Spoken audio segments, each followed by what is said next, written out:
Hello అండి. Welcome back to my channel Srilakshmi Srinivasa. మనం దీపావళి పండుగ యొక్క ప్రాశస్త్యాన్ని గురించి చెప్పుకుంటున్నాం కదా. అంటే ఈ దీపావళి 5 రోజుల పండుగ అని చెప్పుకున్నాం కదా. దాంట్లో 4 రోజుల గురించి మనం చెప్పుకోవడం జరిగింది. ఇప్పుడు 5వ రోజు అంటే బలిపాడ్యం నుంచే కార్తీక మాసం ప్రారంభమవుతుంది అన్నమాట. తెల్లవారంటే కార్తీక మాసం యొక్క 2వ రోజుని అంటే కార్తీక శుద్ధ విధియ. దీనికి ఒక ప్రత్యేకత ఉందండి. దాన్ని ఏమంటారంటే భగినీ హస్త భోజనం అని కూడా పిలుస్తారనమాట. కార్తీక శుద్ధ విధిని ఒక విలక్షణ పర్వదినంగా జరుపుకుంటారనమాట. అది ఎప్పుడు వస్తుందంటే దీపావళి వెళ్ళిన తర్వాత 2వ రోజు వస్తుంది. దీపావళి అమావాస్య అనుకోండి, తెల్లవారి కార్తీక శుద్ధ పాడ్యమి, ఆ తెల్లవారి కార్తీక శుద్ధ విధి అనమాట. ఆ రోజును అందరూ కూడా భగినీ హస్త భోజనంగా జరుపుకుంటారు. భగినీ హస్త భోజనం అంటే అర్థమైంది అంటే దాంట్లోనే ఉంది. భగిని అంటే సోదరి, అంటే సోదరి చేతితో భోజనాన్ని తినడమే భగినీ హస్త భోజనం అనమాట. దీనికి ఇంకా ఈ రోజునే యమద్వితీయ, పుష్పద్వితీయ, కాంతి ద్వితీయ, భ్రాతృవిధియ వంటి అనేక పేర్లతోటి పిలుస్తారనమాట. అంటే ఈ భగినీ హస్త భోజనాన్నే ఈ విధంగా రకరకాల పేర్లతో కూడా పిలుస్తారనమాట. అయితే ఈ భగినీ హస్త భోజనాన్ని గురించి అసలు ఇది ఎలా వచ్చింది, ఎప్పటి నుంచి వచ్చింది, ఎలా ప్రారంభమైంది అనేటువంటి విషయాల్ని తెలుసుకోవాలంటే దీనికి సంబంధించి అనేక రకాలైనటువంటి పురాణ గాథలు కూడా మనకి చెప్పబడి ఉన్నాయన్నమాట. మన మహర్షులు పెద్దవాళ్ళు చెప్పడం జరిగిందనమాట. మామూలుగా మనకి అన్నా చెల్లెళ్ళ పండగ అనగానే ముందర గుర్తొచ్చేది ఏంటండి, ప్రస్తుతం విపరీతమైనటువంటి ప్రాచుర్యం పొందినటువంటి కథ ఏంటంటే మామూలుగా శ్రావణ పౌర్ణమి, రక్షాబంధం జరుపుకుంటాం కదా. ఫస్ట్ మనకి అందరికీ కూడా అన్నా చెల్లెళ్ళ పండగ అనగానే గుర్తొచ్చేది ఏంటంటే శ్రావణ పౌర్ణమి, రక్షాబంధన్, రాఖీ పండుగ జరుపుకుంటాం కదా. దాని తర్వాత అంతకంటే కూడా ఇంకా విశిష్టమైనటువంటిది ఏంటంటే కార్తీక శుద్ధ విధి రోజున మనం జరుపుకునేటువంటి భగినీ హస్త భోజనం అనమాట. ఇది కూడా ఈ రోజున కూడా అక్కా చెల్లెళ్ళు తమ అన్న లేదా తమ్ముళ్ళని ఇంటికి పిలిచి చక్కగా వాళ్ళకి హారతలు ఇచ్చి భోజనాన్ని పెడతారనమాట. కాబట్టి అందుకని దీనిని ఎందుకు పెడతారు వాళ్ళు? ఎప్పుడు కూడా సోదరి వాళ్ళు ఏం కోరుకుంటారండి, వాళ్ళ యొక్క తమ్ముడు కానీ అన్న కానీ సకల సంతోషాలతోటి ఆయురారోగ్య ఐశ్వర్యాలతోటి ఉండాలని కోరుకుంటారనమాట. ఎందుకంటే వాళ్ళ పుట్టింటి వాళ్ళు ఎప్పుడు కూడా చక్కగా బాగుంటే వీళ్ళు కూడా బాగుంటారు, అంతే కదా. ఎప్పుడైనా కూడా మనం మామూలుగా సాయంత్రం దీపం పెట్టుకున్నప్పుడు ఏమనుకుంటామండి, ఇరుగు చలన పొరుగు చలన ఇంట్లో చలన, అంటే మన ఇరుగు పొరుగు వాళ్ళు బాగుంటే మనం కూడా బాగుంటాం. అదేవిధంగా అమ్మాయి కూడా, ఆడపిల్ల కూడా తన యొక్క పుట్టింటి వారు, తన అన్నల తమ్ముళ్ళు బాగుంటే తాను కూడా సంతోషంగా ఉంటానని చెప్పి భావిస్తుందన్నమాట. కాబట్టి ఈ చెల్లెల యొక్క లేదా అక్క యొక్క చేతి భోజనాన్ని తినడమే భగినీ హస్త భోజనం అనమాట. దీనికి సంబంధించి ఒక పురాణ కథ ఉందండి. అదేంటంటే మామూలుగా మనందరికీ లెక్కలేసేటువంటి వాడెవరు, చిత్రగుప్తుడు. ఆ చిత్రగుప్తుడు వీళ్ళందరికీ రాజు ఎవరు, యమధర్మరాజు. తెలిసిందే కదా, మన ప్రాణాలను హరించేటువంటి వాడు ఎవరంటే యమధర్మరాజు అనమాట. ఈ యమధర్మరాజు యొక్క చెల్లెలు ఎవరు అంటే యమున. యమధర్మరాజు యొక్క చెల్లెలు ఎవరంటే యమున అనమాట. ఆమె ఒక రోజున తన ఇంటికి అన్నని భోజనానికి ఆహ్వానిస్తుందన్నమాట. కానీ ఆయనకి యమధర్మరాజు కదా, ఆయన బిజీ కదా, అందరిలో మన యొక్క లెక్కలన్నీ ఆయనే కదా చూస్తాడు. కాబట్టి ఆయనకి వీలు పడదనమాట. ఆమె ఎప్పటి నుంచో పిలుస్తున్న ఆయనకి పాపం చాలా సంవత్సరాలు వీలు పడదనమాట. ఒకరోజున ఏం చేస్తాడంటే, మనము భక్త మార్కండేయుడి కథ వినున్నాం కదండి. ఆ మార్కండేయుడు అల్పాయుష్కుడు అని చెప్పి 16 ఏళ్ళకి ఆయన ప్రాణాలని హరించి వేస్తాడని యమధర్మరాజు చెప్పుకున్నాం కదా కదా. కాబట్టి భక్త మార్కండేయుడికి ప్రాణాలను తీయడానికి ఒకరోజు యమధర్మరాజు వస్తాడనమాట. అప్పుడు ఆ భక్త మార్కండేయుడు ఏం చేస్తాడంటే భయంతో ఆ శివలింగాన్ని గట్టిగా కౌగిలించుకుంటాడనమాట. అప్పుడు యమధర్మరాజు ఏం చేస్తాడంటే ఆ శివలింగానికి తోటే ఆయన కావలించుకున్నాడు కదా, కౌగిలించుకోడు కదా, పాశం వేస్తాడు, పాశం వేస్తాడు. అప్పుడు శివుడికి బాగా కోపం వచ్చేసి నా మీదనే పాశం వేస్తావని యమధర్మరాజుని చంపడానికి త్రిశూలం తీసి ఆయన వెంటబడతాడనమాట. యమధర్మరాజు వెంటబడతాడు శివుడు, ఎందుకంటే ఆయన భక్త రక్షకుడు, భక్తులు రక్షిస్తాడు కాబట్టి. ఆ మార్కండేయుడు, అందుకే ఆయనకు భక్త మార్కండేయుడు అని పేరు. ఆయన ఎల్లప్పుడూ కూడా శివుడిని పూజిస్తూ ఉంటాడు. ఈ యమధర్మరాజును చూసేటప్పటికి భయపడిపోయి ఆయన ఆ శివలింగాన్ని గట్టిగా కౌగిలించుకుంటాడు అనమాట. దాని మీదే ఆయన పాశాలేకపోతే అప్పుడు శివుడు రుద్రనేత్రుడయ్యి యమధర్మరాజుని తన త్రిశూలంతో చంపడానికి యముడు వెంటబడుతూ ఉంటాడనమాట. అప్పుడు ఆ యమధర్మరాజు ఆ శివుడి నుండి తన యొక్క ప్రాణాలు రక్షించుకోవడానికి పరిగెత్తుకుంటూ వెళ్ళి వెనక శివుడు వెంటబడుతూ ఉంటాడనమాట. త్వరగా వెళ్ళిపోయి తన చెల్లెలింటికి వెళ్తాడనమాట. వెళ్ళి ఆమె ఉంటుంది, అబ్బా రాక తన అన్నగారు తన ఇంటికి వచ్చాడు కదా అని చెప్పి సంతోషంతో ఆ అన్నకు భోజనం పెడుతుంది అనమాట. శివుడు పోయేటప్పటికి యమధర్మరాజు భోజనం చేస్తూ ఉంటాడు.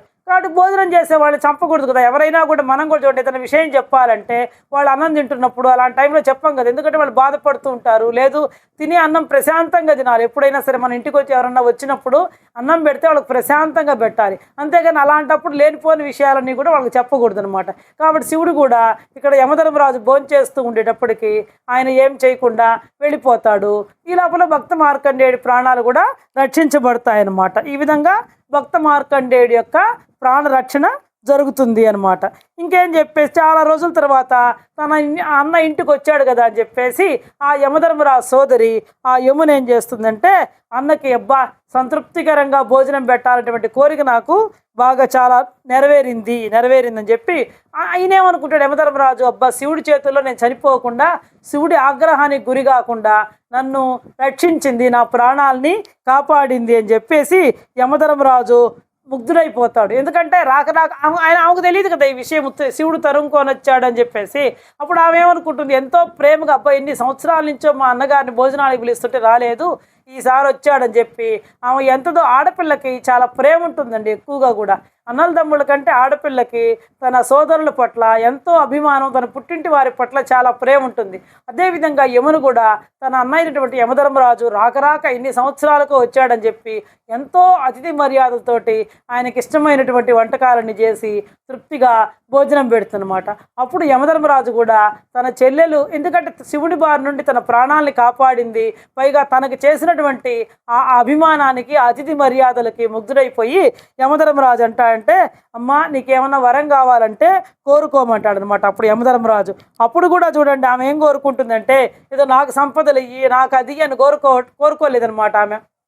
ఎవరైతే ఈ రోజున అంటే అప్పుడు అది ఆ రోజు ఏమైందంటే కార్తీక శుద్ధ విధి అయిందనమాట. ఆ రోజు ఆ యమధర్మరాజుకి ఆమె భోజనం పెట్టిన రోజు ఏ రోజు అంటే కార్తీక శుద్ధ విధి అనమాట. అందుకే దానిని యమద్వితీయ అని, భగినీ హస్త భోజనం అంటే, ఎందుకంటే యమధర్మరాజు తన సోదరి చేతితో భోజనం తిన్నాడు కాబట్టి దానిని యమద్వితీయ భగినీ హస్త భోజనంగా పేర్కొనడం జరిగిందనమాట.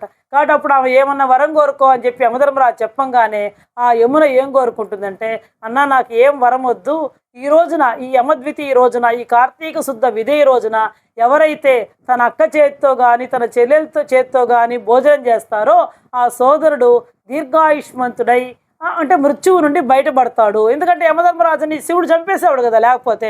కాబట్టి శివుడి యొక్క ప్రాణాలు యమధర్మరాజు యొక్క ప్రాణాలు రక్షించబడ్డాయి. కాబట్టి అప్పుడు ఆమె ఏమని వరం కోరుకుంటుందంటే, ఈ రోజున ఎవరైతే అక్క చేతి భోజనం కానీ చెల్లెల చేతితో కానీ భోజనం కనుక సోదరులు తింటే వాళ్ళకి మృత్యు భయం అనేటువంటిది ఉండదు, వాళ్ళ ఆయురారోగ్య ఐశ్వర్యాలతోటి తొలతూగేటట్టుగా అనుగ్రహించు అని చెప్పి ఆ యమున తన అన్న అయినటువంటి యమధర్మరాజుని వరం కోరుకుంటుందన్నమాట కార్తీక శుద్ధ విధి నాడు. కాబట్టి ప్రతి ఒక్కళ్ళు కూడా తమ అక్క ఇంటికి కానీ చెల్లెలింటికి కానీ పోయి ఆమె చేతి భోజనం తినండి. ఇది చూడండి ఒక రకంగా మనకి బంధుత్వానికి కూడా పెంచేటువంటిది. ఎందుకంటే కొందరు ఉంటారు అసలు అక్క చెల్లెలు అంటే కూడా పడదు, వాళ్ళ స్వార్థం వాళ్ళది అనమాట. ప్రస్తుత సమాజంలో మనం చూస్తున్నాం కదండి ఎలా ఉంటున్నారు ఒక్కొక్కళ్ళు. అక్క చెల్లెల్ని ఎవరెవరు పట్టించుకుంటున్నారా? లేదు. అలాంటి వాళ్ళకి మన పురాణాల ద్వారా ఇలాంటి పండగలు పెట్టడం ద్వారా ఒకళ్ళనొకళ్ళు ఆప్యాయత అనురాగాల్ని పంచుకోవడం జరుగుతుంది. అంతే కదండి. ఎప్పుడో చూడండి ఆ అన్నో తమ్ముడో అక్క ఇంటికి వచ్చి, అక్క మనం చిన్నప్పుడు అలా ఉండేవాళ్ళం కదా, లేదా అమ్మ చెల్లి మనం చిన్నప్పుడు అలా ఉండేవాళ్ళం కదా అని చెప్పి ఒకళ్ళకొకరు ఆప్యాయతగా ఆ విశేషాలని ఆ సంఘటనల్ని అవన్నీ చర్చించుకుంటూ ఉంటే ఎంతో ఆనందంగా ఉంటుంది. కాబట్టి ప్రతి ఒక్కళ్ళు కూడా వాళ్ళ అక్క ఇంటికి కానీ చెల్లెల ఇంటికి కానీ ఒక్కరోజైనా సరే వెళ్ళి చక్కగా భోజనం చేసి ఆమెకి ఏదో ఒక రకంగా గౌరవిచ్చేసి రండి. ఎప్పుడైనా సరే చూడండి ఆ చెల్లెలు నాకేం పెట్టింది అనుకోకూడదండి. ఎవరైనా కూడా కొందరు అనుకుంటారు, నేను మా చెల్లెలకు 1000 రూపాయలు చీర పెట్టాను నాకు పెట్టలేదంటే నువ్వు పశువు కుంకం కింద పెడుతున్నావు. అంతేకాని మళ్ళీ నువ్వు ఆమె పెట్టాలని ఆశిస్తే ఇంకెందుకండి, పెట్టడం వేస్ట్ కదా. ఎవ్వరూ కూడా అలా కోరుకోకూడదండి. అదొకటి. ఆడపిల్ల దగ్గరికి పెద్దవాళ్ళ దగ్గరికి వెళ్ళేటప్పుడు ఉత్త చేతులతో కూడా పోకూడదండి. ఆమెకి ఏదైనా సరే ఒక చీరో సారో పండో కాయో తీసుకెళ్ళి ఇస్తే ఆనందపడిపోతున్నాం, అబ్బా మా అన్న తెచ్చాడు మా తమ్ముడు తెచ్చాడు అని చెప్పి ఆమె ఎంతో తృప్తి పడిపోతుంది. ఆమె పొందినటువంటి ఆనందం ద్వారానే మీకు కూడా సకల శుభాలు కూడా కలుగుతాయి. ఆమె కూడా అదే కదా కోరింది. నా చేతి భోజనం అంటే ఎవరైతే సరే సోదరి చేతి భోజనం తింటారో వాళ్ళ ఆయురారోగ్య ఐశ్వర్యాలతోటి మృత్యుభయం తొలగి జీవితాంతం కూడా సుఖంగా ఉండాలి, అలాంటి వరం ఇయ్యన్న అని చెప్పి ఆమె కోరుకుంది కదా యమధర్మరాజుని.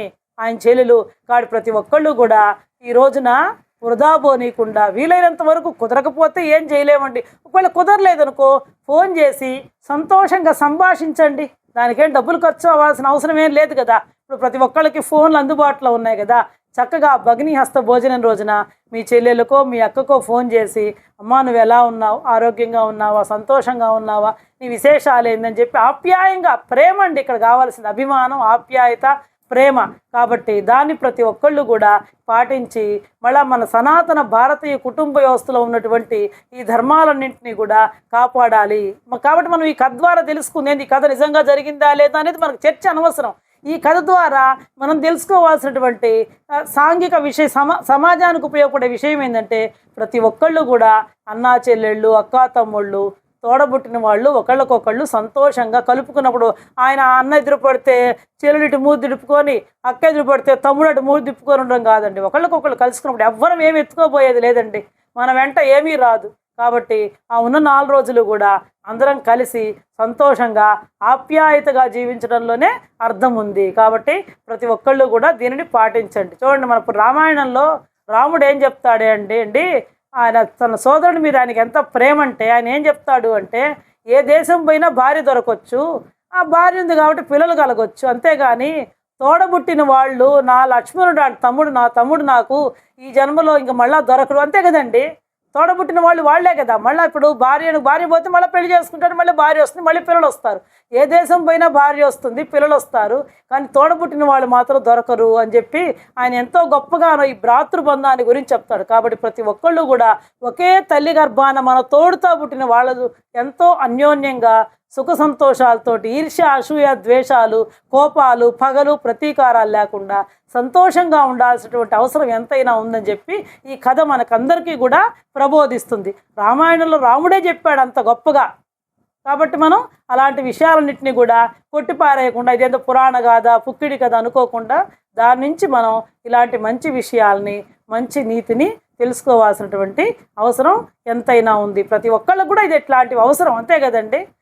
ఇదండి భగిని హస్తభోజనాన్ని గురించి ఏదో నాకు తెలిసినటువంటి విషయాన్ని క్లుప్తంగా విశదీకరించడం జరిగింది. కాబట్టి ప్రతి ఒక్కళ్ళు కూడా మీ అక్కలు, మీ చెల్లెళ్ళ ఇంటికి వెళ్ళి చక్కగా వాళ్ళు పెట్టింది తిని, వాళ్ళతోటి ఆప్యాయంగా, అనురాగంగా మాట్లాడి, వాళ్ళకి ఏదైనా సరే వాళ్ళని సంతృప్తి పరిచే విధంగా కానుకలు ఇచ్చి వాళ్ళ యొక్క ఆశీర్వాదాన్ని తీసుకొని అందరూ కూడా ఎల్లప్పుడూ ఇంక నుంచి అయినా సరే, ఇప్పటిదా జరిగింది ఒక ఎత్తు, ఇంక నుంచి అయినా సరే ప్రతి ఒక్క అన్నా చెల్లెలు, ప్రతి ఒక్క అక్కాదమ్ముడు కూడా కలిసిమెలిసి సుఖ సంతోషాలతో ఉండాలని కోరుకుంటూ సెలవు తీసుకుంటున్నాను.